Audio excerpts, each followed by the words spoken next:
जी अस्सलाम वालेकुम। आज की वीडियो एग्जाम्पशन सर्टिफिकेट्स के ऊपर है, जिसमें एफबीआर ने एक चेंज इंट्रोड्यूस करवाया है कि रिगार्डिंग एग्जाम्पशन सर्टिफिकेट्स एफबीआर अभी से पहले जो इशू करता हुआ आया है उस पर 100% एग्जाम्पशन एफबीआर दे देता है। कभी रिड्यूस रेट सर्टिफिकेट इशू होता है और काफ़ी लोगों को एग्जाम्पशन 100% मिल जाती है on the with holding section of 153।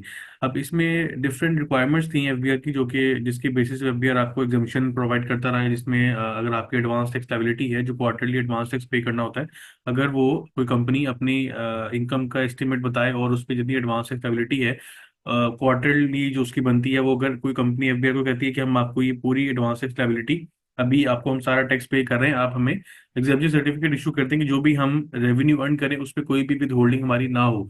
तो इस कंडीशन पे कि अगर टैक्स लायबिलिटी पूरी पे हो जाती है तो एफबीआर आपको एग्जेम्पशन सर्टिफिकेट 100% का इशू कर देता था। लेकिन अब इस रूल में एक चेंज इंट्रोड्यूस करवाया गया कि अब एग्जाम्पशन सर्टिफिकेट 100% वैल्यू पे 100% रेट पे इशू नहीं किया जाएगा। एक मैक्सिमम रेट फिक्स किया गया कि इससे ज्यादा की एग्जाम्पशन आपको नहीं मिलेगी, चाहे आपने 100% अपनी एडवांस टैक्स लायबिलिटी जमा करवा दी है तब भी।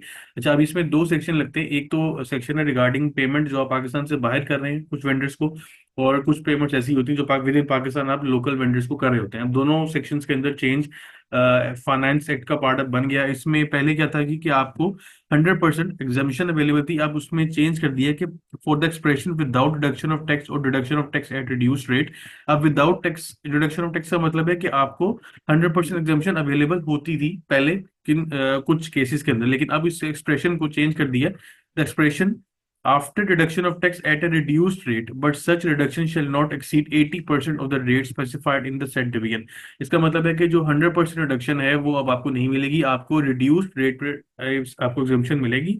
और वो रिड्यूस्ड रेट जो आपको अलाउ होगा फॉर डिडक्शन ऑफ टैक्स वो 80% से ज्यादा एक्सीड नहीं करेगा।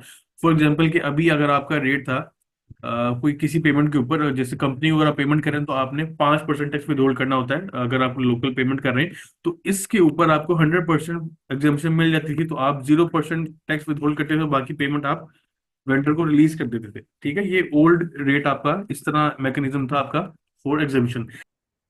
अभी एफबीआई क्या कह रहा है कि जो आपको मैक्सिमम एग्जाम्पशन मिलेगी that will be around 80% of the rate specified in the first casual. जो भी आपका रेट आइडेंटिफाई वहां पे मेंशन है, जैसे अगर 5% रेट है तो आप उसका 80% ले तो आपको 4% एग्जाम्पशन मिल जाएगी। और बाकी अमाउंट, बाकी जो रेट है 1% का, वो आपने टैक्स विद होल्ड करना होगा किसी भी वेंडर को पेमेंट करते हुए।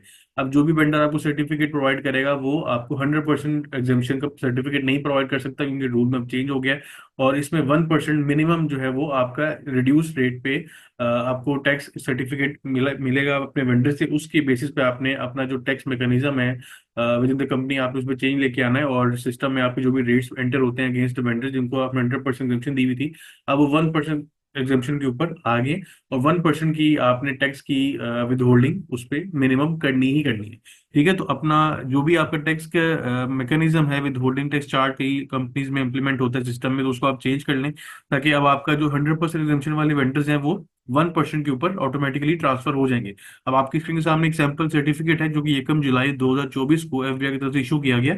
और इसमें अगर आप रेट देखें तो देखिए 3%, 4% सब कैटेगरीज के लिए यहाँ पे 1% का रेट यहाँ मेंशन कर दिया कि मिनिमम रेट जो था वो एफबीआर का पहले 100% एग्जाम्पशन के साथ यहाँ पे जीरो लिखा होता था कि भाई 100% एग्जाम्पशन अवेलेबल है, लेकिन अब क्योंकि maximum exemption can be provided up to 80% of the tax rate, तो अगर 5% था तो 44% तक एग्जाम्पशन मिल गई, तो 1% आपने टैक्स में होल्ड करना है।